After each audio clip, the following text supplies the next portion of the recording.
What's up, everybody? I'm to hear more, and welcome back to another episode of Damn Internet. You scary. Shout out to the Scary Squad pulling up in the building. Shout out to y'all watching it on Thursday, man. We got a pretty fun, interesting, and amazing show, and I'm explaining all of that. Fun because of the guests. Interesting because Pat is not here, and they trusted me to do all the talking for the ads and the stories. We're gonna see how that goes. Amazing because of the guests and the work that they're doing as well. Ladies and gentlemen, no stranger to the show. He is a slam poet. Bet you didn't know it, but he is a rapper as well and an amazing actor and entertainer. We got Mr. Malcolm Barrett back on the show.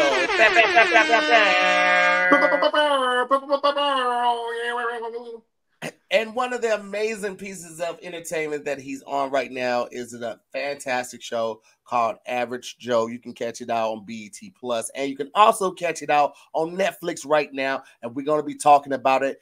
One of the guest stars on the show is also a guest on our show today. Ladies and gentlemen, he's a voice actor. He's an actor. Please welcome to the show the man you don't want to see in your front room, Mr. Michael Vitovich. Appreciate it. Thank you, guys. Appreciate it. Michael, when I saw your character and then I learned how to say your last name correctly, I was like, oh, well, that's just perfect. That was perfect casting right there. That was just right on point. But I found out that you're actually Polish. Yeah, I'm Polish. I'm not Russian. I learned Russian for that the role, I guess. Yeah. So I got typecast as Eastern European, but that's fine with me. I'm happy to get to work. Hey, listen, I'll take that check. I'll take that good old check right there. Yeah. I'm always happy to be a part of any project. Hell yeah, man. You got some great co-stars on there, man. Great script, great storyline. Malcolm, you've been in and out the industry for what, over 20 years now. Oh yeah, because you posted listen, if y'all not following Verbal Be Rapping, please do yourself a favor and go follow their Instagram right now. You posted a cover of was that a magazine? I posted I think you're talking about that year 2000 Young Actors Starter Kit, or yeah. Oh yeah. There's two throwbacks there. There was a high school magazine picture where I'm cooking for Kwanzaa, which I never did before or after that picture. I put this black guy on the cover, cook for Kwanzaa. Cooking for Kwanzaa. First of all, Kwanzaa was 3 years old. It was a brand new holiday. I had more birthdays than Kwanzaa. It's funny because it's true. Yeah. But so you were on that and then you did something else. Yeah, I posted my what I called the year 2000 Young Actors Starter Kit because I've been cleaning through my place, or my homegirl's been helping me clean through my place. Mm-hmm. And I have a crate with all my stuff from New York that I haven't even opened in years. And it had my headshot, the whole, like when you have a bunch of headshots on one page there. Mm. It had my resume. It had the Ross report, which I don't even know if it still exists. I don't think so. But one second, just for the people that don't know, when Malcolm first started acting, guys, you had to have black and white headshots. So he has a lot of headshots and pictures with like Martin Luther King and Malcolm X. He's very, very, some would say tenured in his acting. Just old as fuck. Michael, when you started acting, how long have you been in the business? About 10 years. For mine, it was before this, I actually was doing autopsies full time. So I working for a medical examiner's office in Pittsburgh as well as in Cleveland, Ohio. Worked there. I worked on the serial killer from the Imperial Avenue. I worked on 8 of the victims from the Imperial Avenue murders. Worked on a bunch of different really like high profile cases. But it was I guess through all of the death and dying, that was the thing that kind of inspired me to kind of go outside of my comfort zone and start doing more acting. So anything with live people around would have been outside of your comfort zone, Michael, is what it sounded like. I'm a lot of work on it. It's hard to just getting out of the house sometimes is just acting, for me.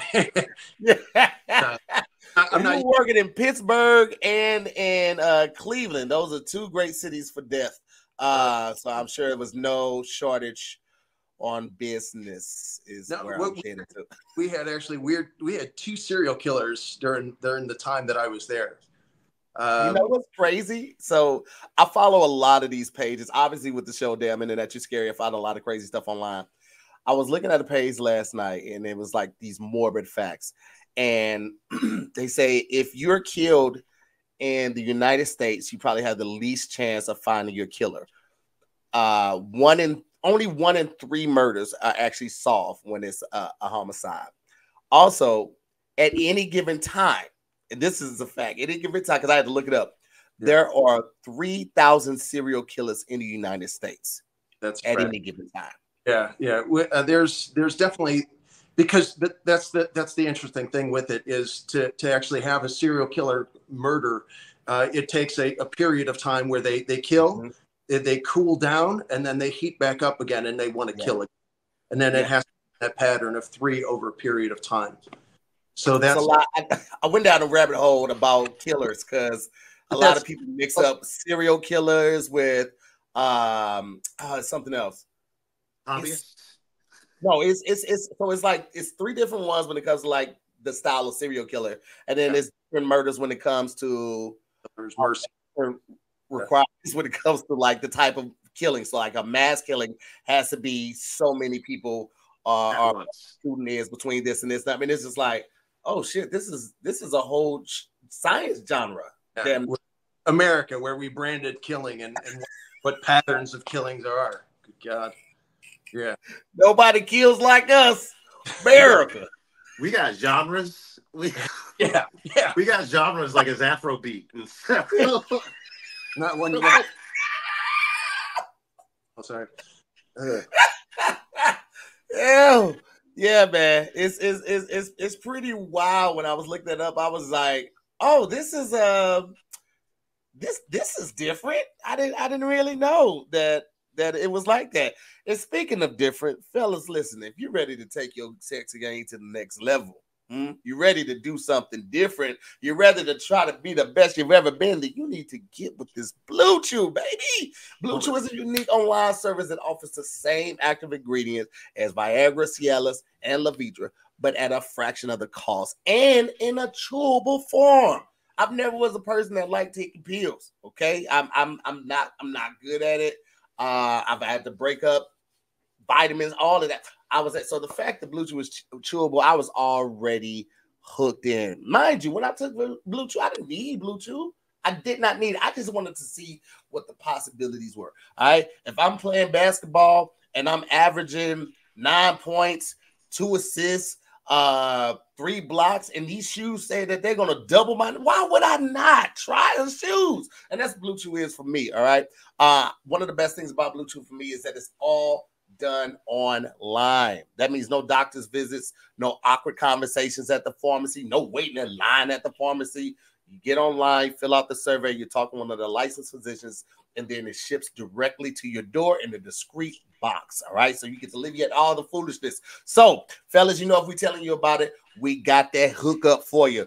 We got a special deal for our listeners. Try Blue Chew for free when you use our promo code DIYS at checkout. And all you have to do is pay $5 for shipping. Again, you get to try your first month of Blue Chew for free. All you do is pay $5 at you get it for free at checkout. You pay $5 for shipping, and you're welcome in advance. Visit BlueChew.com for more details and important safety information. We thank Blue Chew for sponsoring this show. All right, that's basically how it goes, guys. I just slide anything I can do. I'm gonna just get in there and I'm find that pocket and make sure our sponsors are thanked respectfully.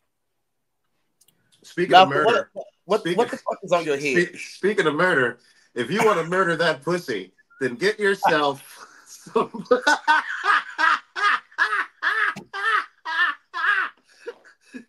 Get yourself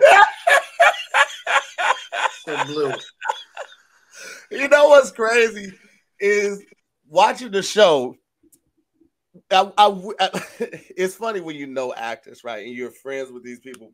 Because as I'm watching The Average Joe, I'm like, Malcolm is actually more like the lady in his life. Malcolm is somebody that I would absolutely call when I got to move some bodies. Okay, Malcolm would have known certain things, so certain people wouldn't even found out information. Malcolm is just the guy, and I don't know if that's a good thing or a bad thing for either one of us. What does it say about the company I keep? And also, damn, Malcolm. But yeah, Malcolm is absolutely somebody I would call if I needed to move a body. Michael, you were what is it? And now I'm like a forensic consultant by night, but actor by day. Still waiting for the actor thing to catch on a little bit more. But I get it. Did you it seems like such a quiet job and something that's, I don't know, just eerie and untraditional. Did you have a playlist? Did you have a set daily thing, a list of things that you did before to get you in, I won't say the mood to go to work, but like, how do you stay, I don't know, human and you basically dissect humans every day for work? It takes a little bit of balance. Yeah, it takes definitely a balance because like it's an emotional divide because what I do is not natural, taking somebody apart. That becomes very, abnormal. Malcolm just texted me and he said balance is code for drugs. But go ahead. I'm sorry. Go ahead. Well, it's alcohol. Yeah, you drink a hell of a lot when you just deal with the work, But no, it's definitely it's finding that balance, where you kind of maintain your humanity, but you also, I don't know. It's a great question. But it took me time. It really did. It took me time, and that's kind of one of the things of why I started to act, because it gave me at least an emotional release that I could cry on camera or feel something that it wasn't, like as men, we're always very afraid to touch a sensitive side or look funny or look stupid, or do something different. So for me, my opportunity to kind of do that and feel safe, I guess, so to speak. That's good, man. At least you had something. Well, listen, before we go any further, want to let you guys know that we do have a clip in here, and we're also going to talk about some potential spoiler alerts. So if you guys, when you see that, there's also going to be a sound that accompanies it. So when you see that, you might want to turn your mic, mute your screen for a second, because we're going to get into it. I can't have these amazing artists on this show and not talk about something, because I was feeling away after just the very first episode. I was very much feeling away. So we are definitely going to be talking about that while we're going through some of these crazy ass stories that Hippie has found for us. So at this point right now, I'm going to jump into one of these stories. And Malcolm, I know you can't wait to talk some shit and get in here with me. Actually, that's not it. Wait. Let me pull up this run of show real quick. So yeah. Does the sound, guys, the spoiler alert sound will go like this. Ka-da! And that's how you know a spoiler is coming. Spoiler alert. That works too. I think that might have been better. Don't you think that was better? It had elements. There were parts of it that shined. I don't know about the whole thing, but there were parts of it that shined. Okay, pulling up this run of show real quick. Oh wow. All right. Well, I might have to just look at it on my phone, Hippie. I didn't renew my Microsoft.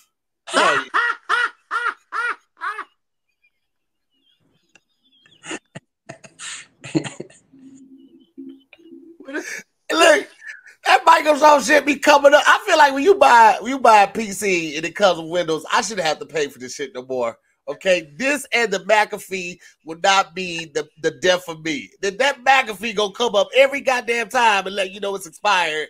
And then they switch it up. It's like expired, and you got a box that says renew or okay. And I got messed up clicking that, man. Microsoft. So here is the reason the Boeing airplanes weren't working. I didn't know they had to hear. Don't you put that evil on me, Ricky Bobby? So listen, we're gonna start with the astronauts stuck in space. You guys have heard about this one, right? No. There's some astronauts who were Speaking supposed of Boeing, to come home. They're on the star. Yeah, they're stranded on the the star line of astronauts that's stuck in space until 2025. We're gonna start with the first one, just to bring them up to speed, and then we'll go into the strange noises. So they have a craft up there, but this craft has been having some problems. It was like supposedly a helium leak and some other things going on. And they couldn't get it fixed. So they have to stay up there until the next one comes up. And that's going to be around February 2025. And that one's going to take them home. Now, the one that's up there, that bitch still got gas in it. It can bend a couple corners. And they're going to bring that home remotely, unmanned.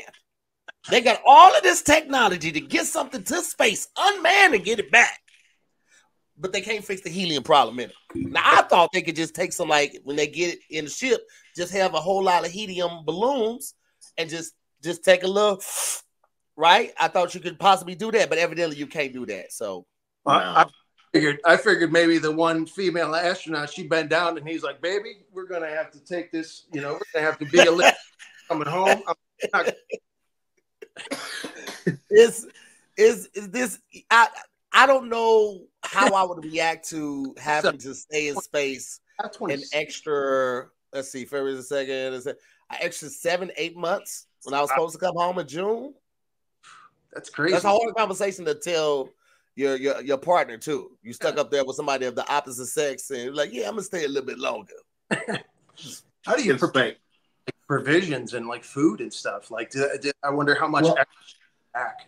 Well, so I was watching some Neil deGrasse Tyson clip, and it's not like they're stuck in their shuttle. They're actually at a space station. Right. I think it's International Space Station. Yeah. And so it was hard for him to give square footage because that's just not how it works. It looked like a container home. Yeah, but it's got multiple modules, multiple rooms. Like it's a huge space so that you don't feel like you're just stuck inside of a ship with one person. Right. So, and I think they also said, there's a certain amount of supplies of food that's already there. Yeah. And also depending, and I think the food is also germane to who's staying in it. Like I think there's modules where it's like more American food. There's other places where, if there's Russians in the International Space Station. I'm feeling some of that food. I'm trying everybody food, bitch. Yeah, exactly. Listen, let me get some of this Russian stuff. You think listen, I'm going to Vitovich hub. All right. I'm getting his food. I don't know what the Russians gonna be eating on the space station, but if we finna find the fuck out, I feel like it's a lot of potatoes up there, and I only think about that because of The Martian with Matt Damon. That's your sole frame of reference for space. That is like the food they was eating in the army when it was like the hydrated food. So just The Martian and just old army clips is what I'm basing the menu off of. Good. I feel like that's accurate. He made those potatoes look so goddamn good. Oh shit! Oh, see, there we go. Ooh, god damn. Exactly. Okay, what I don't know, like for size reference, I don't know how big that is, but that's about 4 days walking. Because it's at the bottom too. You see, it's at they're good. Yeah, and I think they also have people that come. Like I think they have shows that come in and bring supplies. I think at some point or something like that. No, wait. More unmanned shuttles. I don't know if it's unmanned because my research was 3 minutes of me watching Neil deGrasse Tyson. Postdoctorate. So. It better be unmanned because how you gonna drop me off some bread and some sandwich meat but not take me home? I feel like that too. I'm like, there's no extra space out here. Yeah, yep. I'll get in the trunk. Yeah. Some guy shows up and he's like, "Oh, they were out of pizza that day." Here's the thing: I could do it. I could totally do it if they got streaming capabilities. Now, let me tell you something. I'm gonna be pissed off if you mean to tell me I'm up here with the satellites that are sending the signals for everybody's Wi-Fi and streaming, and we can't get Hulu for free in this bitch. I'm breaking some shit before I leave. I think I could not handle that at all. Like, I'm in a weird zone where I'm so bored. Like, I'm on my phone all the time right now. Mm-hmm. I'm just in that space. Like, I'm watching clips in the shower. You know what I mean? So I just feel like if you send me to space for 6 months and I'm just talking to you, yeah, I don't want to do that. Malk, you would not be able to handle missing the parties and your friends uploading stuff to Instagram. Wish you were here, Michael. No. Oh, fucking right, Average Joe's. You know how mad I would be? I would start losing my mind. Once you jack off upside down, you've lost it, right? And you lost it at that point. Oh yeah, man. Yeah. I was just trying to think of a semen flow. Exactly. Ejaculate. Yeah, that's a wrap on the rest of your stays. You're floating, trying to chase the cum with a dagger. You just fuck. Fuck. Never go. God damn it. Yeah. I'm gonna get you when I come back. I'm gonna get your ass when I come. No. Be hanging it. Hey, let me tell you something. I feel like Amazon is not capitalizing on this opportunity. I feel like if Amazon, because Jeff Bezos, I feel like he could definitely do it. Say Jeff Bezos sends them like an Amazon package, like some food and shit. Best fucking marketing campaign in the world. Temu dead, bitch. Shein, you're fucking out of here. If Amazon figures out how to film them sending the package to the space station. You know what's crazy? Did you hear this? There's this woman who went viral singing this song.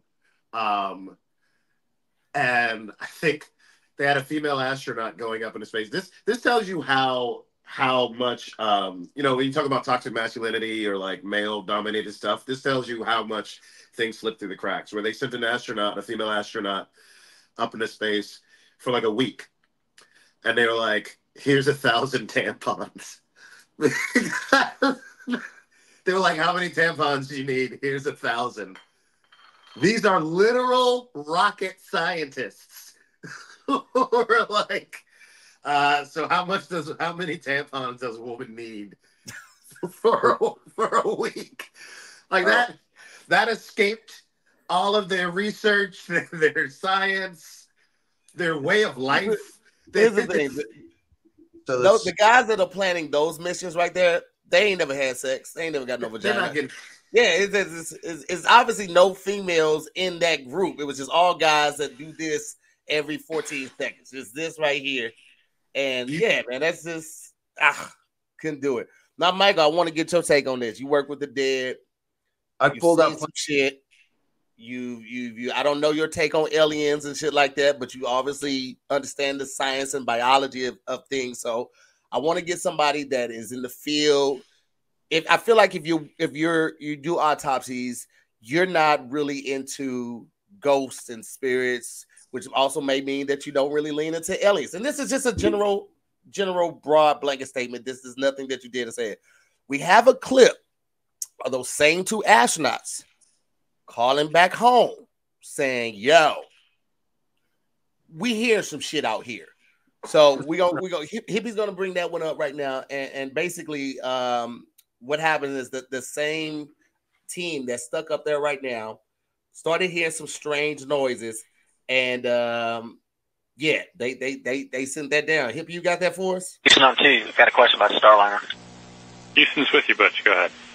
There's a strange noise coming through the speaker, and I didn't know if you could connect into the Starliner and let me keep mic and let you hear it. I don't know what's making it, but I don't know if there's something that maybe is connected between here and there, making that happen. But anyway, can you do that? We can configure that, Butch. Yes, sir. Okay, I'm gonna keep the mic up next to the speaker. Copy.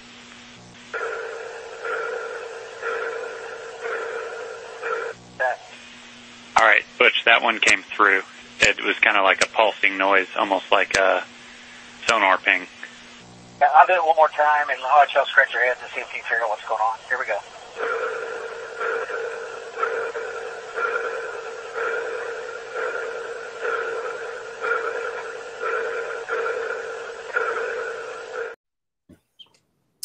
So, Michael, you're in a space station, okay? Your world is based around science. Yes. Okay. You start hearing this noise coming from the space station. What you think? It's definitely rhythmic. I would hope, for me personally, I hope that there's I hope that there's more intelligent life out there in the universe than there is here. There has to be. But for me, I'd like to see that there'd be something else. Have to be some sort of response and some sort of an intelligence to it, a reaction to it. I heard like a slight variation, but it sounded very mechanical in its bit, you know. Mm-hmm. Malcolm? Yeah, that's the Predator, man. I'm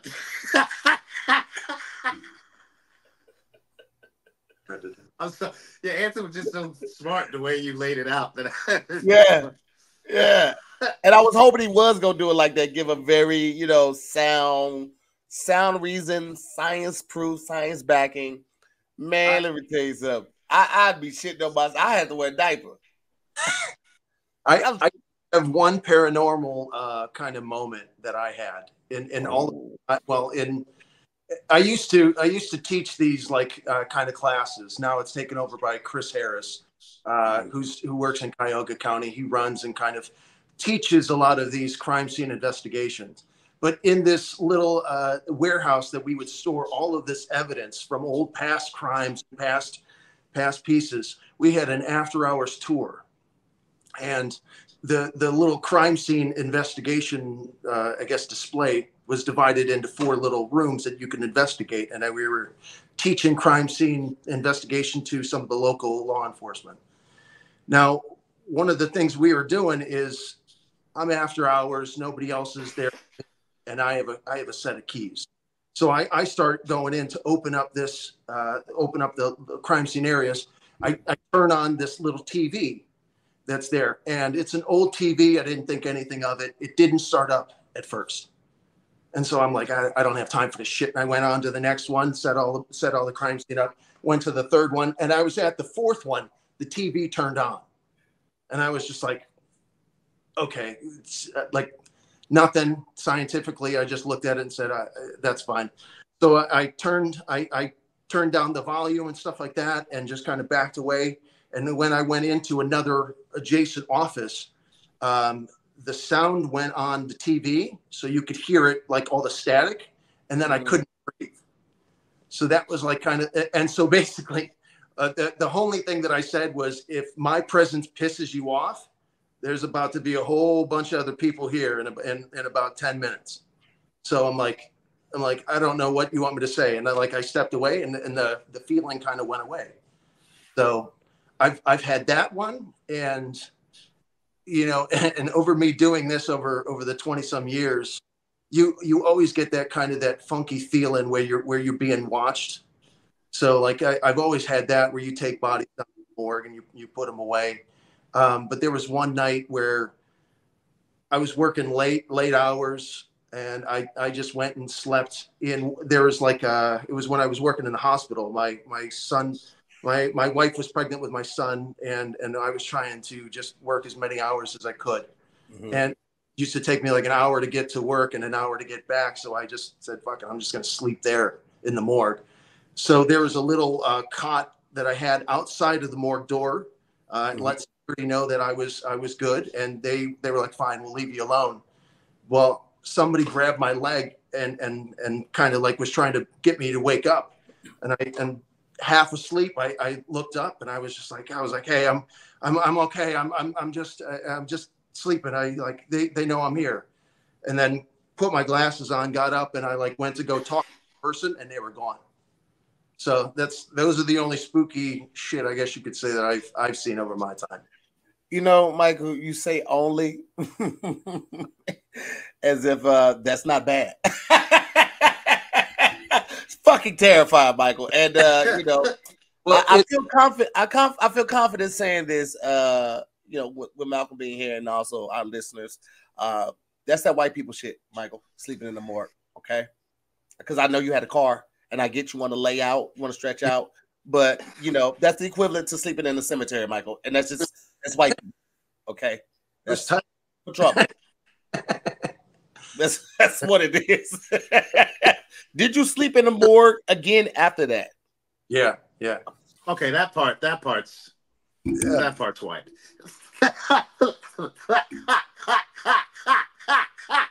Who don't learn their goddamn lesson.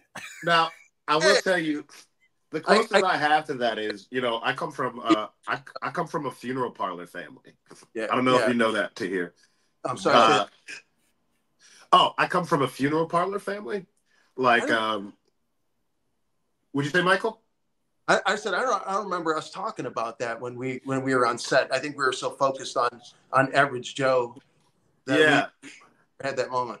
I didn't know that. My grandfather used to run a couple funeral homes in Brooklyn. So I like grew up around like dead bodies. So I'd be like a little kid running around, like, because I didn't visit my grandfather at his house. I would always visit him at work because he was always at work. Yeah. So I would run around the funeral parlor. So I would see dead bodies all the time. Like if there's going to be a service later in the day, like usually what'll happen is they'll have like the room, like a small auditorium or whatever that room is for the viewing. And it'll be just filled with chairs. I'll never forget. There's two like real strong memories I have. It'll be like a room full of chairs and then just the casket at the end of the room, right before anybody gets there. So a couple times it would just be me alone in this room with this strange dead body, this casket, and just this room full of chairs on more than one occasion. And then I remember one time I went downstairs and Mr. Whitfield, he was the guy that handled everything. And he's a straight up character, like the guy who's with dead bodies, but he's always like really like, hey, how's it going? Yeah. And so I'll never forget the first naked dead body I saw. And it was, I went downstairs. I think there's only one, but I went downstairs. I don't have as many as you, Michael. And I go downstairs and I see Mr. Whitfield, I believe, embalming a body. And it was this big naked fat woman, and he's just got a tube and he's just doing whatever the hell he's doing with that tube. And I just remember I'm like 8 in my head. I was 8 for anything that happened below 20, and so I literally, it's just me going like and it just loss of innocence, just like, I hadn't seen a naked woman in my life at that point. Do you know what I mean? Like, so it's just like, I'm like, that is a human. The first one that you do see is a BBW, dead BBW at that, and so forth. Is the origin story of Malcolm's fascination with that particular genre of porn. Here's the thing, guys: if you are, experiencing a lot of paranormal activity, I got nothing. Send us emails, send us letters. We would love to talk about your story. However, if you're going through a tough time from the loss of a loved one, or working hard, or life just lifing, because gosh, I tell you, this year has been the most okayest year, yet still the most emotionally challenging year I've had in a very long time. If you're dealing with anything like that, I just want to let you know that this episode is sponsored by BetterHelp. All right. And if you're going through something like that, you definitely should check them out. We are doing away with that stigma that men don't go to therapy, that men don't talk. Like Michael just said, we were kind of raised to show or not show emotion, or we couldn't show emotion. We're done with that. All right. We are all men who know that we have feelings. We know that we have to process these emotions and these feelings. And the best way to do that, if you've never had any professional therapy, is to get with a therapist. All right. You get sick, you go to the doctor. Your car gets messed up, you take it to a mechanic. The point is, when things are wrong in your life, you go to a professional, you seek professional help. And that's what BetterHelp will provide for you. It's entirely done online. It's designed to be convenient, be flexible, suited to your schedule. You fill out a brief questionnaire, you get matched with one of their licensed therapists, and you can switch therapists at any time with no additional charge to you. And that's the huge thing. When I was doing therapy and I was with traditional therapy, first therapist took 2 months to get, and then the second one I had to pay for because I wasn't feeling the first one. That took another month and a half, and they charged me to switch. You won't experience any of those things with BetterHelp. They are really about putting the patient and your mental health first. So if you've ever thought about trying or starting therapy, give BetterHelp a try. Visit BetterHelp.com/DIYS today to get 10% off your first month. That's BetterHelp, HELP.com/DIYS. Hey, have you seen naked dead bodies since you were 8? Then you should probably get better help. I mean, yeah, especially with no explanation. Like if it was just there, like on your living room couch, get some help and a lawyer because you may be an accessory. Even at 8, you could be an accessory. And I know you think talking to your friend is therapy. Yeah, it helps, but get better help. Yeah. Oh, that was good. That was so good and so painfully bad at the same time.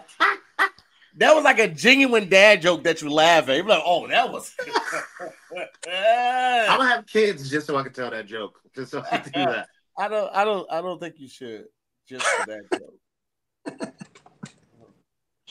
Oh man. Let's get into some of these spoilers before we go into another story. Let's cue up the spoiler alert, hippie, just so y'all know what's about to go down right now. Queuing it up for you. This is a spoiler alert. Bam, bam, bam, bam. Spoiler alert. Now, for those that are still watching, we are only talking about the first episode because I am damn near done with the second episode, but I'm not. And I don't want no spoiler alert. So if you've already started watching the show, you're good to go. If you don't care about spoilers, you're good to go. But we're only talking about the first episode. First episode that Michael was actually in. That's where we got introduced to Michael. In this episode, he plays a henchman, a Russian mobster, handling that business, putting in that work. And then Malcolm comes in and just makes a fucking mess of the scene. Ladies and gentlemen, let's go ahead and we're going to check out the spoiler real quick of Average Joe. Oh, the trailer. I'm sorry, the trailer. Everybody grab a drink, please. To Teddy Washington. To Teddy! The world's greatest Steeler fan you ever seen. Father. Tow truck driver. And sometimes asshole.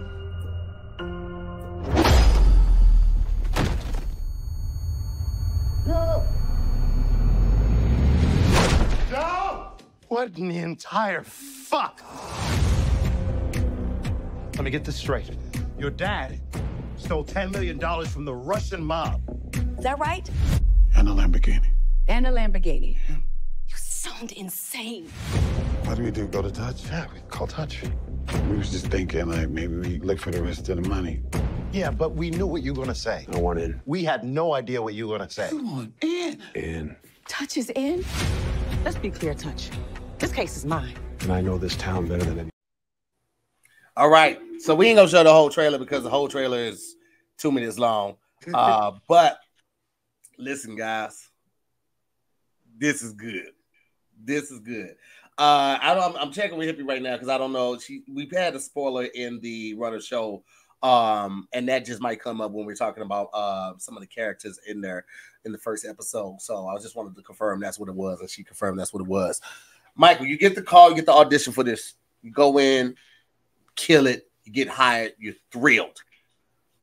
Take us through the next couple things.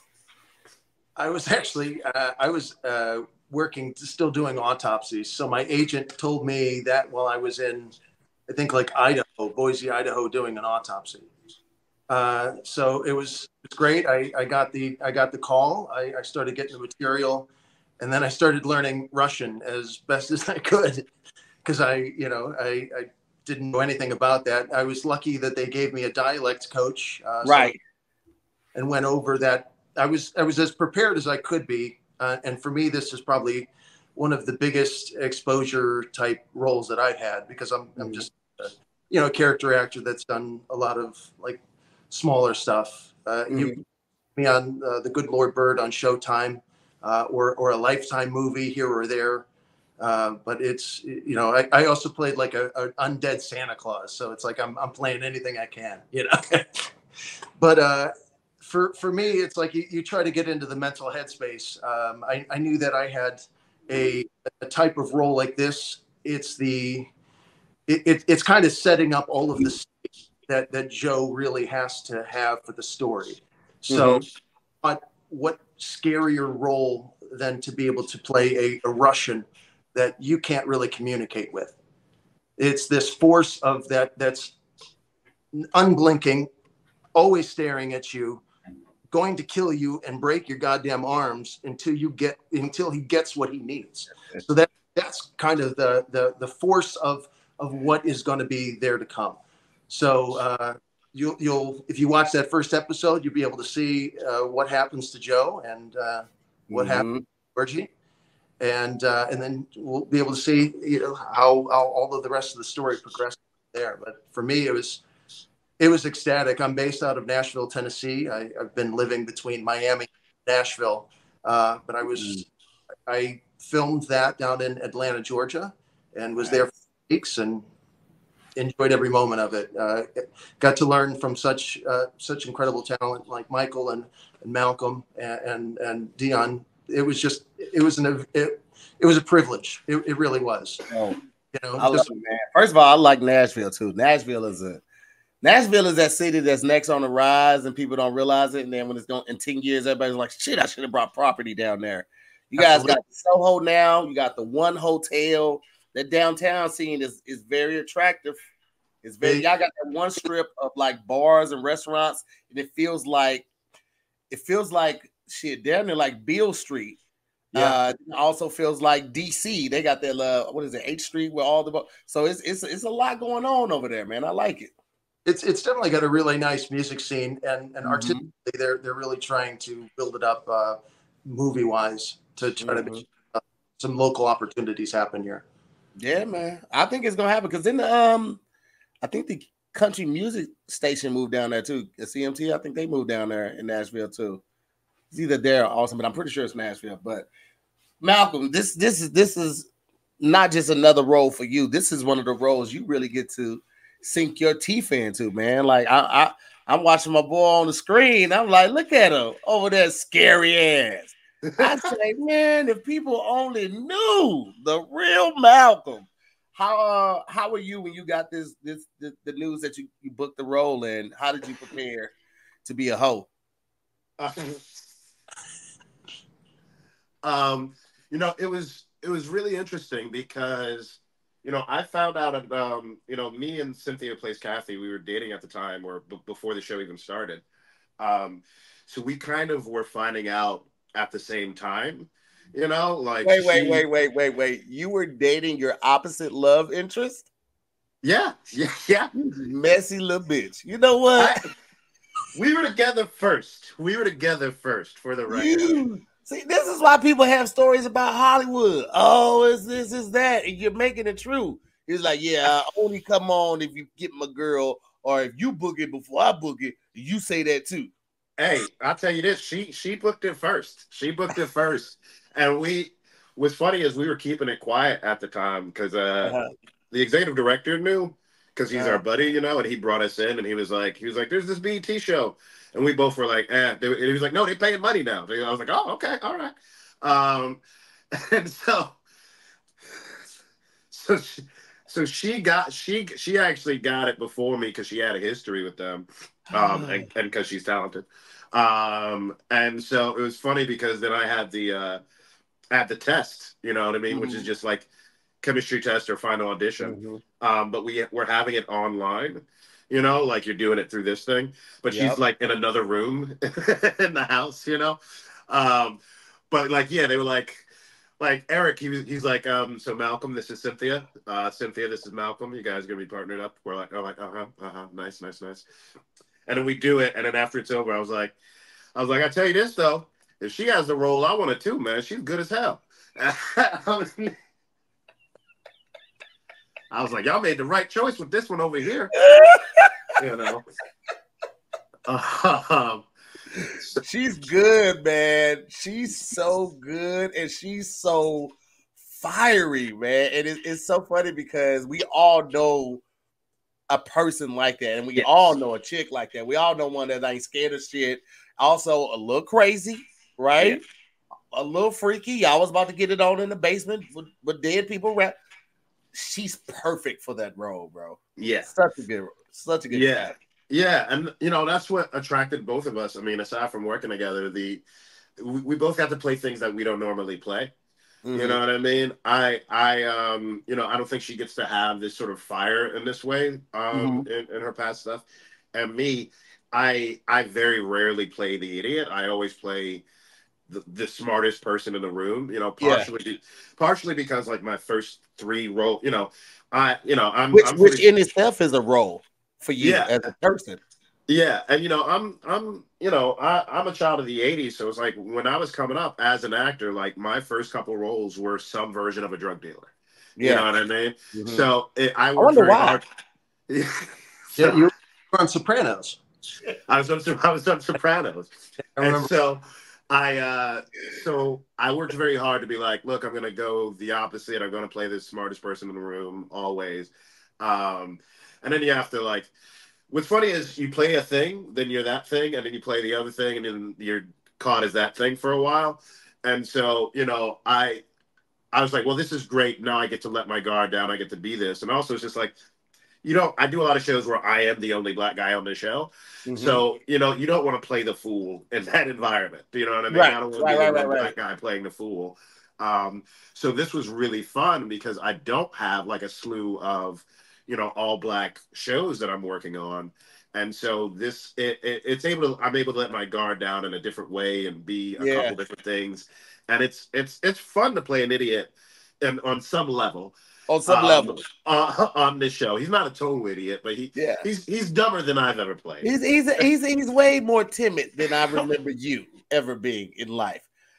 Michael, you kick off your scene just breaking motherfuckers' fingers, bro. Which I respect. How does that ever, or has that ever happened as an autopsy technician? Like Michael, Tahir can't say words that have. Yeah, well, I set the preface with that. I prefaced that at the beginning of the show. Guys, catch wording is hard on Tubi. Wording is hard as on Tubi. I'm shooting my special on the 20th.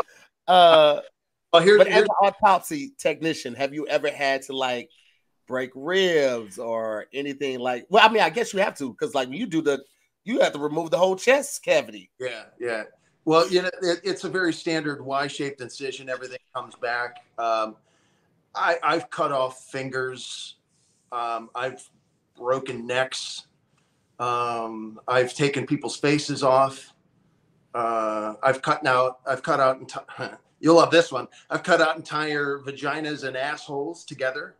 It's weird that you thought I would like that, Michael. I don't know what type of Christian you think I am. I'm a different type of Christian. I'm not a Hollywood Christian. I'm a Midwest, Church of God of Christ. So wait, Michael, under what circumstances are you breaking necks? By accident, to be honest, because you get rigor mortis. So sometimes when their necks, when a person dies, their body, it's a rule of 12.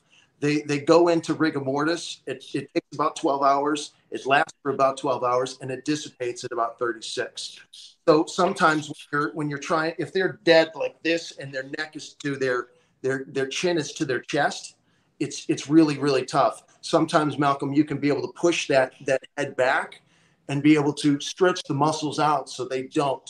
But sometimes unfortunately, you break the neck. It's called a hangman, it's called a mortician fracture. So it's not at the AC or the atlantal occipital joint, but it's typically like a couple down. A little bit lower is what they call the hangman's fracture, because where they're falling and they're breaking their neck, because it takes like a little bit of a force with that. Two things real quick, Michael. Did not know that rigor mortis resets. I didn't know that it leaves. I thought once it was there, that's where they get their mail at from now on. Thought they lived there. That's number one. It's a tissue binding, and then the only thing with the potassium sodium transport pump, when it kind of just changes it, you have it, but then you tear it. So it never really unbinds. That's the whole idea of the lack of respiration, because when you breathe it in, that's what you're taking more of that in, so then it helps it so you can break that apart. Gotcha. So I'm sorry to cut. Yeah, no, the second thing is that the way that he said Malcolm's name in that explanation, he was like, when you break a neck, Malcolm, what you have to do. I was like, oh shit, that was personal. So Malcolm, watch out. Just want to let you know, Oh, I love Malcolm. I felt it was very personal. I felt like I was his assistant. I was like, okay. I was like, you talk about calling me. You talk about me being the man to call. I feel like Michael's the guy to call if you got to get rid of a body. I feel like. Oh yeah, for sure. Well, I mean, when he said forensic science, I was like, oh, he's still working with the feds. I can't call him. You know, he on payroll. You know what I'm saying? So I don't want to make it weird for him or for me. But we're talking about a lot of science. I'm gonna jump back into a story real quick. This just came up. Blue lava is evidently a real thing. I had never seen anything like this. I remember, who was it? Was it Cannabis first that said, "I cut you so fast, your blood will still be blue"? It might have been. That sounds like a Cannabis line. It does sound like a Cannabis bar, but yeah. So this was happening, and I'm trying to pull it up on my phone so I can actually watch it too. But some blue lava erupted in Ethiopia. We got some clips of it. I ain't never seen no shit like this. I feel like this is just another sign that we fucked up Earth. Hopefully it's a good enough sign to make aliens not want to come here and fuck with us. But I mean, come on, who are we kidding? We know aliens are already here. The ocean. In Ethiopia, specifically the Erta El volcano, there's a phenomenon where the lava appears blue rather than the usual red or orange. The unique occurrence is not actually due to the lava itself being blue. The blue color comes from the burning of sulfuric gases, which are emitted by the volcano. When these gases come into contact with oxygen at high temperatures, they ignite and burn with an intense blue flame. This creates the stunning visual effect of blue lava. Yeah. You know, I talked about the what was that guy's name? That was beefing with LL Cool J. Cannabis. That line. It was either him or Wu-Tang, but they say I cut you so fast that your blood still be blue. Blood it turns red from the oxygen, right? No. Really? Yeah. No. I thought it was a myth. The oxygenation. In all of the bodies I've ever cut, I've never had anybody that's been blue blood. Maybe like a dark red, but nothing where it's been blue. But that's where it's supposed to be when it's in the veins. That's not true though, is it? I don't 100% know. Oh, you know what? Let's just look at that. I'm looking it up. Why do many think human blood is sometimes blue? Let's look it up right now. It's supposed to be dehydrated blood is supposed to be the blue blood, and then after it gets returned in the arteries, it's supposed to be red. Okay. Yeah. That what this thing says is horseshoe crabs and octopus are the only things that actually have blue blood. Our blood is red because of the hemoglobins. And yeah, that's about it. But our blood is red. It's bright red. Arteries carry it, and arteries carry rich oxygen, stay throughout the body, and it's still red. So, yeah, I would have thought it was still. I don't know. You know what's weird to me is that people used to think that blood was blue until oxygen hit it.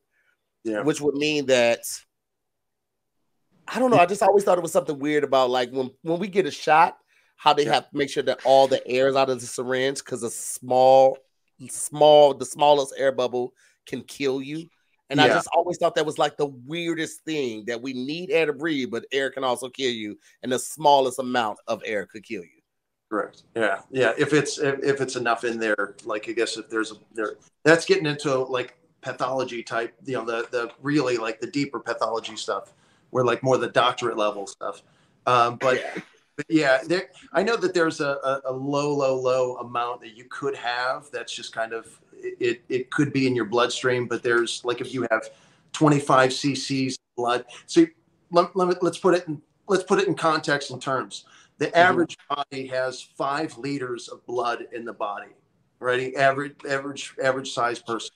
You lose 2 of those, you bleed out, and then your body gets you start getting thrown off into this like an arrhythmia because your heart is too deprived of oxygen. You get to 3 liters, you're out, you die. That's why you need blood products to be able to up your pressure at that time.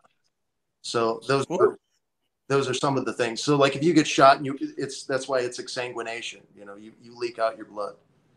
Damn. All right, ladies and gentlemen, let me tell you this. Everybody needs to have a friend like Michael. Okay, he's a numbers guy. You always need a numbers guy on your team. Okay, especially if you're participating in something so amazing as Prize Picks. Okay, because Prize Pick is America's #1 daily fantasy sports app with over 5 million active members. How you like those numbers? All you have to do is pick more or less than on 2 to 6 player stat projections and watch the winnings roll in. And while we talking about winnings, let's just keep it a buck. Right now is the best time to do it. September, okay? September, they are hooking you up. You can win up to 100 times your money on Prize Pick with as little as 4 correct picks. And all you have to do is pick more than or less than on 2 players' stats.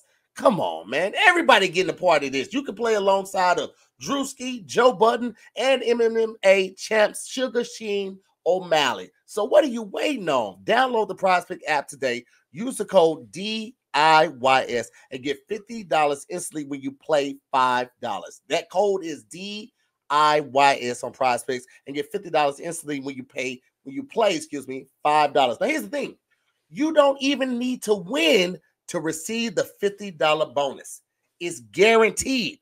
Prize Picks run your game. You feel me? That's a win. You ain't got to win, Malcolm. Go and sign up, man. Use that DIYS. Hey, you know what? Always bet on black. That's my rule when it comes to sports betting. Always bet on black. Just remember that. Hey man, I just be trying to listen to what other people be doing.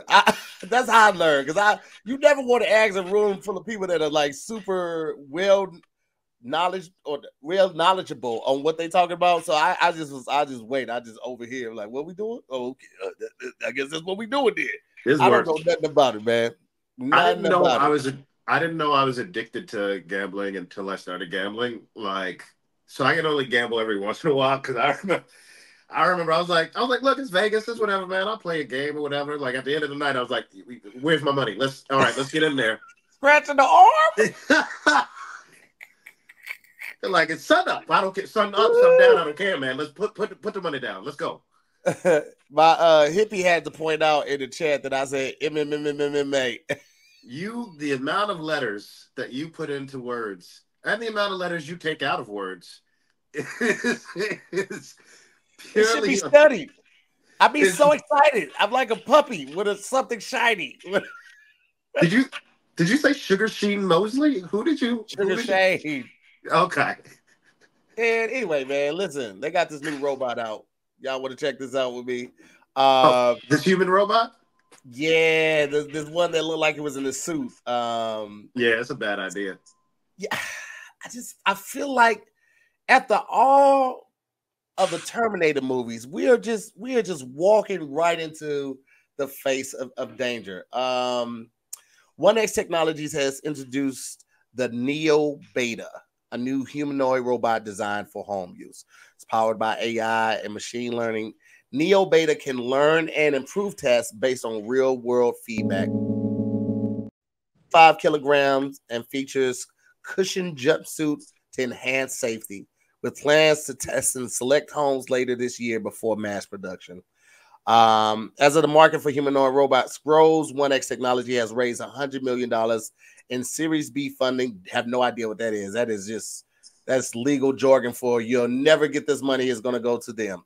While competitor Figure AI recently secured $675 million and is valued at $2.6 billion. Well, shit, Figure AI got that bag. I just don't. What I can see the benefit for an elderly person, or maybe somebody with MS, or some other debilitating machine. But why are we doing this? Here's my thing. There's no helpful reason to have a humanoid robot in the house. There's no reason for it to be humanoid. Do you know what I mean? Like, it's inefficient. Like, in terms of moving around, like, But for me, also, like it feels like the Boston Dynamics thing, right? Like we thought we were getting a cute puppy dog, and then they put like lasers and flamethrowers on it. So for me, the only reason I have a humanoid robot is either for war or for fucking. That's the only two reasons we develop most technology. Is I mean, look, the streaming, the tapes that came out of porn, VR that came out of porn. Like this just feels to me someone's gonna fuck or fight this robot. There's no other. I saw them doing like a demonstration, and the robot like gave a woman her book bag, and I was like, that can't be worth $100 million. that can't, even at a testing stage. That seems stupid. I feel like, you know, I was agreeing with you up until I started thinking about like, why does it need to be a humanoid figure? And one, I think is to provide, coincidentally, a sense of calm. So this thing looks like a human. Somebody comes over. If you wake up in the middle of the night, you see it clean and something like that, you don't freak out because it's. You think you won't freak out if you see a robotic human when you wake up in the middle of the night? Well, if I bought it, no, because I probably paid a lot of money for it. But if somebody's sleeping over my house and they see a mechanical tarantula dust in the ceiling, I think that would freak them out most. I get you a glass of water. Yeah. Look, you make a basic robot, the ones that out of the 80s films or whatever, they just look fine. You half of us get scared if there's clothes in the shape of a human in the middle of the night. I see this robot standing over me. Fuck But listen, they need to have some form of the humanoid body because stuff like washing dishes, grabbing things, you need the posable thumb for. So if they don't have that, like some of these parts, I completely understand them needing them. But that's why we have maids. There's $100 million on this stiff ass maid for washing dishes. Watch how I poke holes in your punk ass theory, right? How much do you hate dishes? Listen, all right. So this company comes out with it. Fuck, I'm finna make them such a fucking good point right now, and I don't believe in this shit. One. Company comes out, they come out with this humanoid robot. It helps elderly people, and it also helps those that are bedridden or suffering with some debilitating disease. All right, it's able to cook, it's able to clean, it's able to lift them up, get them to the toilet, all of that type of stuff. Right? You can't do that with a maid because you don't know their strength. Also, you don't know their availability. Also, if there's another worldwide pandemic, ain't nobody coming over your fucking house, Malcolm. They don't want to breathe your air. Okay. So I see where it's beneficial. I just feel like this is going to be the death of the human race. Fuck that robot, man. Malcolm, you have to be. I mean, Michael, you have to be the voice of reason. Where do you fall? On which side of the line are you landing? It's definitely like we haven't asked the question of should we? Or it's.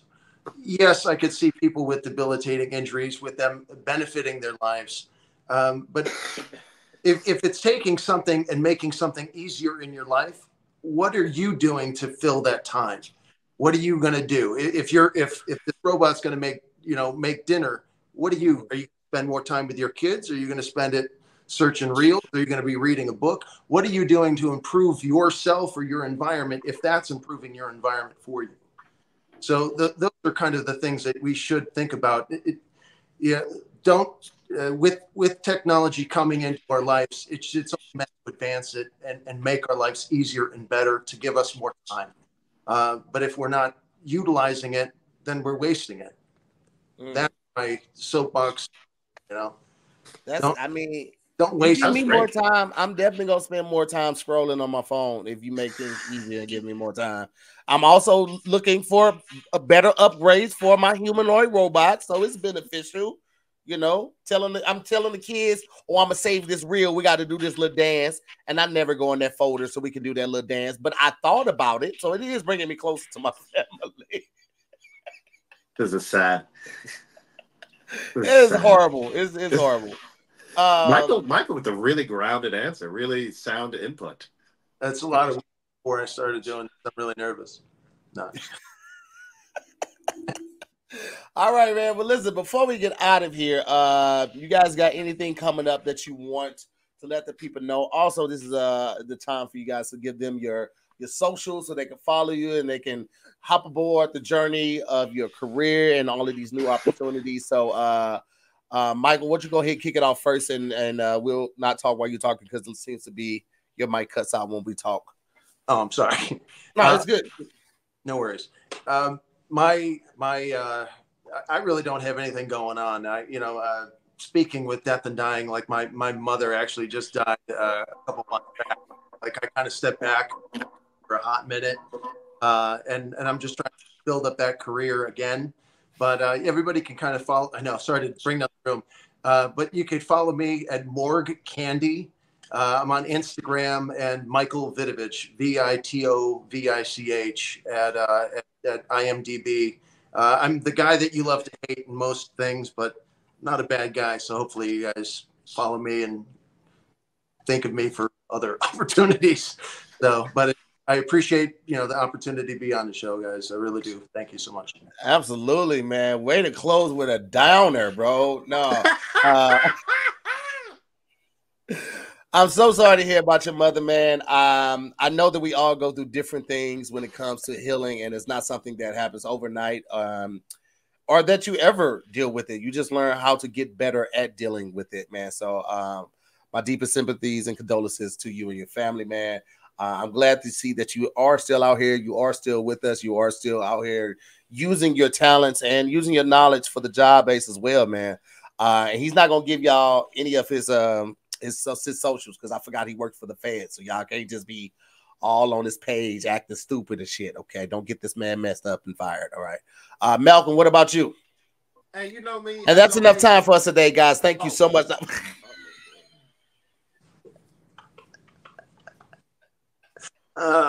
As always, you can find me at fucktohear.com. Page is always set up, always ready. As always, I don't care if you follow me or not, but I think I'm at Malcolm Barrett and maybe at Verbal Be Rapping somewhere. Verbal Be Rapping. Yeah, so I'm on Average Joe on Netflix. Preacher's also on Netflix now. I'm in the second and third season of that, I think. So watch those shows. Yeah, Preacher. As soon as you open up Netflix, too. I got the scene with the chick in the car with the cop right there. Hey! Look who's working. Well, that was like 4 years ago. Ladies, he's single. Time to get preggy. I don't know. This isn't the best use. You gotta be able to tell your kid the good joke. That one good joke. It was like, all right, now that you can understand it, you can go. You can. Well, thank our special guests, Michael and Malcolm, for coming on. Make sure you check out Average Joe right now. It's available on BET Plus, also on Netflix. Also, Malcolm is on Preacher. You can check that out as well on Netflix. If you have any questions or you're interested about being a autopsy mortician or a technician, you can possibly hit up More Candy. Maybe slide your questions to Michael. He can try to answer to the best of his ability if he's not on scene with the FBI and the CSI and the CIA. Ladies and gentlemen, thank y'all so much for watching. As always, I'm to hear more, and we'll see you next week on another episode of Damn Internet, You Scary. Peace, guys.